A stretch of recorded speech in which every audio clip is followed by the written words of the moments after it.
Ya Bapak Ibu, perhatikan, ini yang akan terjadi atas dunia, ya, yang akan terjadi atas dunia. Jadi apa namanya, ke depan itu akan seperti apa? Ya, kita akan melihatnya. Orang ini spesial bagi saya, karena memang kehidupannya mulai pagi itu tidur sampai malam, kemudian dari malam sampai pagi lagi. Itu dia mendengar suara Tuhan dan mencatat semua pesan Tuhan. Ya. Mencatat semua pesan Tuhan. Nah, kemudian salah satu pesan Tuhan yang diberikan kepada saya itu adalah 3 ayat ini. Ya, oke, silakan ditayangkan, diambil gambarnya. Bapak Ibu yang punya silakan, yang punya handphone. Ya, Tuhan berikan 3 ayat ini kepada dia. Jadi malam dia nggak tidur, dia mendengarkan suara Tuhan, dia mencatat itu semua. Ya, kemudian diberikan kepada saya, Pak, Bapak kan ada karunia untuk melukis.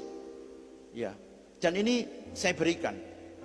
Ya, karena Tuhan memang suruhkan untuk Bapak menggambar ayat ini di atas sebuah peta dunia. Tolong ditayangkan peta dunia. Bapak Ibu perhatikan, Matius 8 ayat 20, Mazmur 74 ayat 14, Yesaya 27 ayat 1 diminta untuk dilukis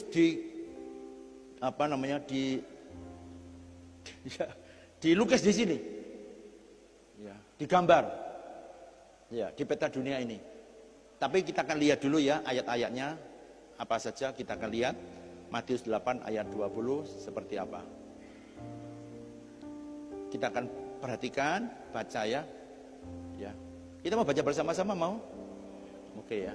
3, 2, 1. Yesus berkata kepadanya, serigala mempunyai liang dan burung mempunyai sarang, tetapi anak manusia tidak mempunyai tempat untuk meletakkan kepalanya. Perhatikan ayat itu tetap ditayangkan. Lalu saya akan menggambar di sini, serigala mempunyai liang dan burung mempunyai sarang, tetapi anak manusia tidak mempunyai tempat untuk meletakkan kepalanya. Lalu imajinasi saya menangkap ayat ini, serigala. Lah, lalu serigala itu ada di mana? Saya nggak bisa sembarangan gambar serigala di sini. Kemudian juga burung, sarang burung-burung dan sarangnya itu di mana? Kemudian anak manusia itu di mana? Ya. Kemudian ayat yang berikutnya, tolong ditayangkan. Mazmur 74 ayat 14 kita baca bersama-sama ya. 3, 2, 1. Engkaulah yang meremukkan kepala-kepala Lewiatan, yang memberikannya menjadi makanan penghuni-penghuni padang belantara. Di sana dikatakan Lewiatan. Siapa itu Lewiatan? Di mana Lewiatan di dunia ini? Di mana Lewiatan ini ada gambarannya di dunia ini? Oke. Ayat berikutnya. Yesaya 27 ayat 1. Pada waktu itu, bersama-sama ya, 3, 2, 1. Pada waktu itu Tuhan akan melaksanakan hukuman dengan pedangnya yang keras, besar dan apa itu? Kuat ya, besar dan kuat atas Lewiatan. Lanjut, ular yang meluncur atas Lewiatan, ular yang melingkar, dan ia akan membunuh ular naga yang di laut. Tadi disinggung tentang Lewiatan. Kemudian Lewiatan itu sungguh lagi-lagi di mana begitu.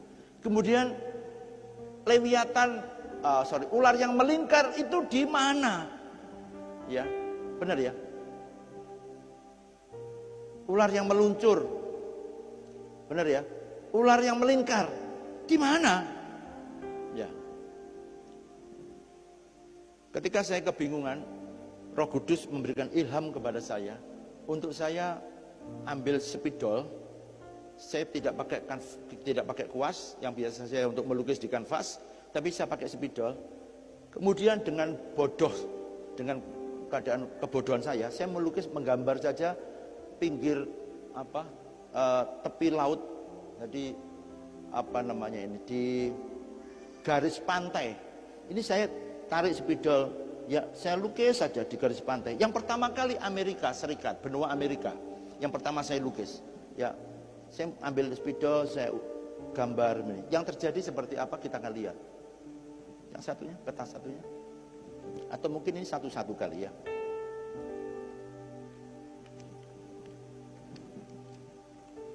Bapak Ibu, yang terjadi itu seperti ini.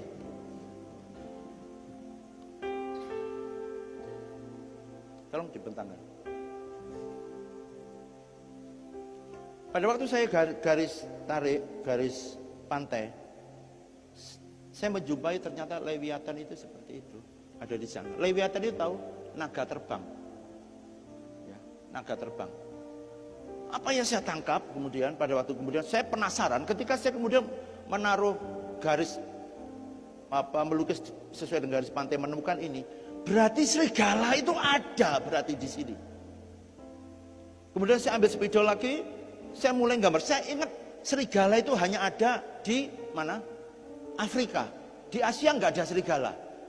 Langsung mata saya tertuju di Afrika. Saya lukis di Afrika, ketemu serigala. Memang serigala itu ada di Afrika. Burung sekarang.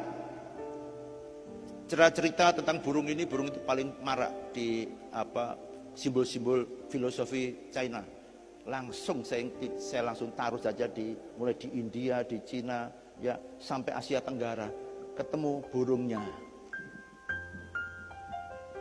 Ular melingkar, saya menemukannya di peta ini. Tuhan luar biasa ya, luar biasa enggak Tuhan kita? Yang Tuhan ingin sampaikan apa?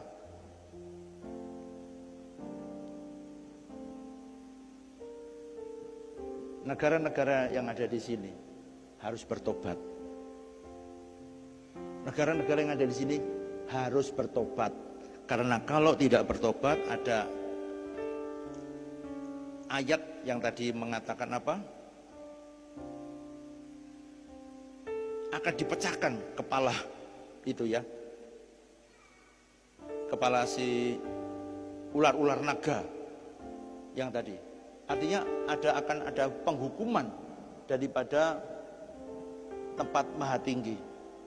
Jadi berdoalah untuk Kanada, Amerika, dan beberapa negara ya, supaya negara-negara ini dipertobatkan. Injil diwartakan 90% itu sebetulnya berasal daripada Amerika. Misionaris-misionaris dari Amerika ini pergi ke seluruh dunia. 90%. Ya, tapi anehnya Tuhan justru akan menghukum negara ini kalau tidak bertobat. Oke.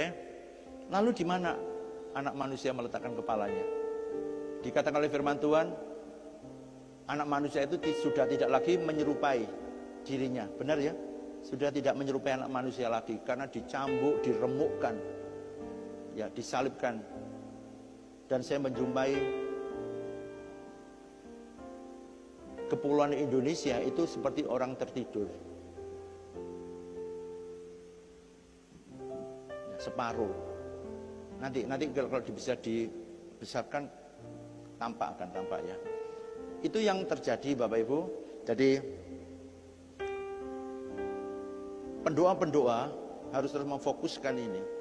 Ya, supaya Injil kerajaan surga benar-benar akan diberitakan ya secara meluas, kemudian pertobatan sungguh-sungguh boleh terjadi di seluruh dunia. Ya, supaya juga Tuhan tidak menghukum ya bangsa-bangsa. Ya, tapi Tuhan memberkati bangsa-bangsa. Itu bagian daripada kita.